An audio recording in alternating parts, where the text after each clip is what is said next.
Big boss season 6 തുടങ്ങിയ സമയത്ത് വളരെയധികം ജനപിന്തുണ നേടിയിരുന്ന താരമായിരുന്നു ജാസ്മിൻ ജാഫർ. അതിനുശേഷം ഗബ്രിയുമായുള്ള കൂട്ടുപിടിച്ചതോടുകൂടി ജാസ്മിൻ്റെ ജനപിന്തുണ കുറഞ്ഞു എന്ന് വേണമെങ്കിൽ പറയാം.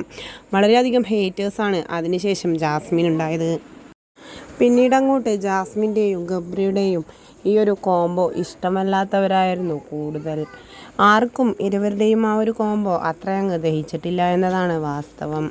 ഇപ്പോഴിതാ ജയിൽ നോമിനേഷനിലൂടെ ജയിലിലേക്ക് കടന്നിട്ടുള്ളത് ജാസ്മിനും ജിൻഡോയുമാണ്. ഇരുവരും ജയിലിൽ വെച്ച് വളരെയധികം തല്ലുകൂടുകയും ശേഷം ജിൻഡോയെ ജാസ്മിൻ അടിച്ചു എന്ന വാർത്തകളാണ് സമൂഹ മാധ്യമങ്ങളിൽ നിറയുന്നത്. അതിനാസ്പദമായി സംഭവിച്ചത് ഇതാണ്. ജയിലിൽ ജിൻഡോക്കും ജാസ്മിനും ഒരേ സ്ഥലത്ത് തന്നെ കിടക്കണമെന്നും ജാസ്മിന് കിടക്കാനുള്ള സ്ഥലത്തിൻ്റെ പകുതി ജിൻഡോ കിടന്നിരിക്കുകയാണ്.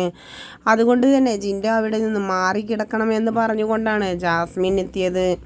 അങ്ങനെ ജിൻഡോ അതിന് വഴങ്ങാത്തത് കാരണം ജിൻഡോയെ തല്ലി എന്നും ഉള്ള പ്രമോ ആണ് വന്നിട്ടുള്ളത്.